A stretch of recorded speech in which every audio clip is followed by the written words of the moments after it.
નમસ્કાર દર્શક મિત્રો, હું છું રૂપલ લોણીચિયા. સંપૂર્ણ ન્યૂઝમાં આપનું સ્વાગત છે. વાવ પોલીસ સ્ટેશન વિસ્તારમાં પ્રતાપપુરા સીમ હાઈવે રોડ પરથી પેરાફર્વો સ્ક્વોડ વાવથરા જિલ્લા પોલીસે વિદેશી દારૂનો મોટો જથ્થો ઝડપી પાડ્યો છે. એક હોન્ડા અમેઝ ગાડીમાંથી 430 બોટલ દારૂની બોટલ મળી આવી હતી. આ કાર્યવાહીમાં કુલ ₹5,06,881 નો મુદ્દામાલ જપ્ત કરવામાં આવ્યો છે. પોલીસ સ્ટાફના માણસો નાસ્તા ફરતા આરોપીઓને પકડવા માટે પેટ્રોલિંગમાં હતા. તે દરમિયાન આ દારૂ ઝડપાયો હતો. ગાડી નંબર GJ27 AP 1527 ની ડેકી અને પાછળના બંને દરવાજામાં બનાવેલા ચોરખાનામાંથી ભારતીય બનાવટના વિદેશી દારૂ મળી આવ્યો હતો.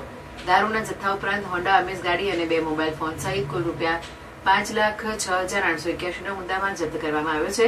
પોલીસે ગાડીમાં સવાર 2 ઇસમોને પકડી પાડ્યા છે. દારૂનો જથ્થો ભરી આપનાર સહિત કુલ 3 ઇસમો વિરુદ્ધ પ્રોહિબિશન એક્ટ હેઠળ વાવ પોલીસ સ્ટેશનમાં કાયદેસરની કાર્યવાહી કરવામાં આવી છે. પકડાયેલા આરોપીઓના નામ સુરેશસિંહ ભવરસિંહ રાવ બારોટ અને પવનકુમાર રતનલાલ પ્રજાપતિ છે.